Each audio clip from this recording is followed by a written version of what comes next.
বাৎসরিক পূজা অনুষ্ঠানের দিন আসলো। কিছুদিন আগে একটা হয়েছে না সরস্বতী, এটা বোধহয় হিন্দু ভাইদের বিদ্যার দেবী। এরা এক একজনের কাছে এক একটা জিনিস নিয়ে যাওয়া লাগে। আমরা সব জিনিস চাই একজনের কাছে, তিনি কে? আল্লাহ। এটা কঠিন না সহজ? বিদ্যার জন্য ওই মন্দিরে, সৌন্দর্যের জন্য এই মন্দিরে, খাদ্যের জন্য দুর্গার কাছে, ঝামেলা না? আমরা সব কিছুর জন্য একজনের কাছে যাই, তিনি কে? আল্লাহ। বাৎসরিক পূজা অনুষ্ঠানে সবাই ইব্রাহিমরে ধরছে, ইব্রাহিম চল আমরা পূজা দিতে যাব। সাইয়েদনা ইব্রাহিম ফানাযারা নাযরাতান ফিন নুজুম, তাকালেন আকাশে আর বললেন ইন্নী সাকিম, আমি যেতে পারবো না, অসুস্থ। আমি কি আসলে সুস্থ ছিলেন? তো অসুস্থ বললেন কেন? কারণ অসুস্থতা দুই ধরনের, চিল্লায় বলেন, একটা শারীরিক আর একটা। সাইয়েদনা ইব্রাহিম মানসিকভাবে প্রচন্ড বিপর্যস্ত ছিলেন, অসুস্থ ছিলেন। এর কারণ গোটা উম্মত মূর্তির পূজা করে, এই দৃশ্য দেখে কোনো নবী মানসিকভাবে সুস্থ থাকতে পারে না। উনি বললেন আমি অসুস্থ, তোমরা যাও। সবাই বলল ঠিক আছে আমরা যাই। ইব্রাহিম তুই আমাদের ঘরের মূর্তিগুলারে পাহারা দে। মূর্তি পাহারাদার একজন ভালো লোক পাওয়া গেছে, মূর্তি পাহারা দেওয়ার জন্য ভালো একজন পাহারাদার পাওয়া গেছে। নাম? কথা কন, কথা বুঝতে কষ্ট হচ্ছে মনে হয়। মূর্তি পাহারা দেওয়ার জন্য কারে পাওয়া গেছে? সাইয়েদনা ইব্রাহিম কয় ঠিক আছে আজকে পাহারা দিমু, জন্মের পাহারা। যা তোরা দিতাছি, পাহারা দিতেছি যা। এইবার সাইয়েদনা ইব্রাহিম মূর্তির ঘরে ঢুকলেন। দেখেন কি সুন্দর কথোপকথন আল্লাহ তুলে ধরলেন। আল্লাহু আকবার। মূর্তির ঘরে, দেবীর ঘরে ঢুকে উনি ঘুরে ঘুরে তাকায়, দেখে একটা এমনি হাত আর একটা ব্যাগ করে গেছে, 14-15টা হাত নিয়ে তাকায় আছে। উনি সবগুলার সামনে এভাবে তাকায় আছে, দেখে এক একটা এক এক চেহারা, একটা হাতির গণেশ স্টাইলের, আর একটা এরকম, আর একটা নারীর, আর একটা বাঘের, আর একটা তলোয়ার নিয়ে আইতাছি কোপায় ফেলাম। আছে না নাই? সবগুলোর সামনে যায়, যে যে দেখে আর অবাক হয় কত ধরনের খোদার কাছে এরা কত কিছু চায়। আর যে দেখে প্রত্যেকটার সামনে ডেজার্টস আইটেম, মিষ্টান্ন, এক একটার সামনে রসমালাই, এক একটার সামনে কালো জাম, লাল জাম, রসগোল্লা, চামচাম, দুধ মালাই, মালাই চপ। আছে না নাই?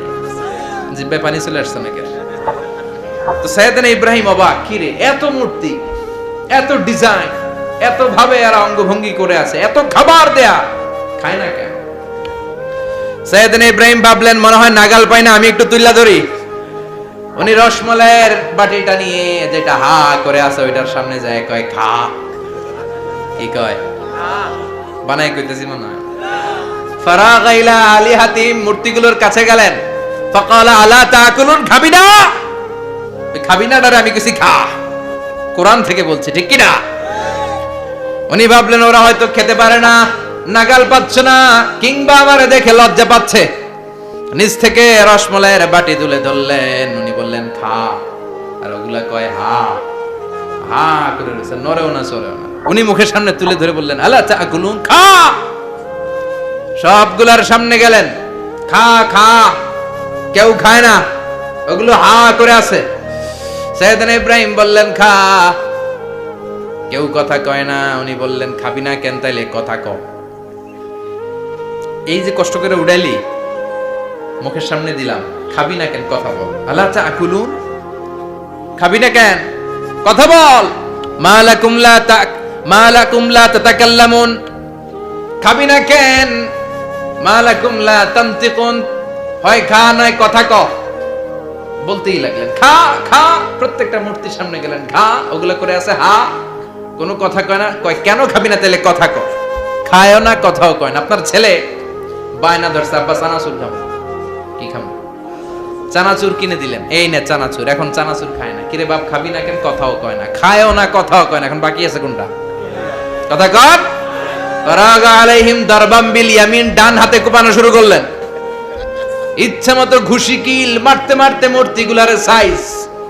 ফারাগা আলাইহিম দারবাম বিল ইয়ামিন, এক একটা নবীর হাতে জান্নাতি শক্তি দিয়েছে কে? খা নাইলে কথা ক। খায় না, কথাও কয় না, বাকি আছে। মাইর মারতে শুরু করলেন, মারতে মারতে সব শেষ। তারপরে খুঁজে পেলেন একটা কুড়াল। কি পেলেন? কুড়াল দিয়ে মারতে আরো সুবিধা, খালি এটারে এভাবে মারে, ওইভাবে মারে। মারতে মারতে যতগুলো মূর্তি ছিল সবগুলো মেরে বড় মূর্তিটার গায়ে মারতে যাবে, in the meantime stop, কয় না এটারে মারুম না।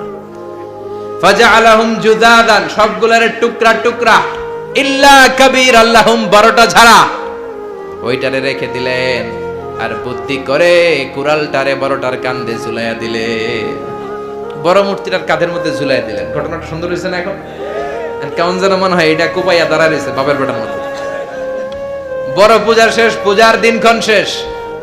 বিকেল বেলা পূজা মণ্ডপ থেকে সব এসে দেখে সর্বনাশ। পাহারাদার ইব্রাহিম কই, আনতা ফাআলতা হাযা বিআলিহাতিনা ইয়া ইব্রাহিম। ইব্রাহিম, সর্বনাশ কে কইছে? তুই কইছত নি? কই আইনো বড়টাই কইছে, ওইটারে জিজ্ঞেস করো। বাল ফাআলাহু কাবীরুহুম হাযা ফাসআলুহুম ইন কানু ইয়ানতিকুন। কোরআন থেকে বলছি, আমি করি নাই। ওই দেখ কুড়ালটা কার কান্দে, বড়টার কান্দে, ওইটারে জিগা। সবাইকে খাইছে। সবাই বলে, ইব্রাহিম তুমি কি জানো না এগুলো কথা বলে না? সৈয়দনা ইব্রাহিম বলে, যে এটা কথা কয় না ওইটার পূজা করস কেন? যেটা কথা বলে না, যেটা নিজেরাই নিজেদেরকে মায়ের থেকে বাঁচাতে পারে না, নিজেরাই নিজেদেরকে রক্ষা করতে পারে না, তোরে কিভাবে রক্ষা করবে? এগুলোর পূজা কেন করিস? ফাবুহিতাল্লাযী কাফার। কারো কোনো জবাব নাই, লা জবাব।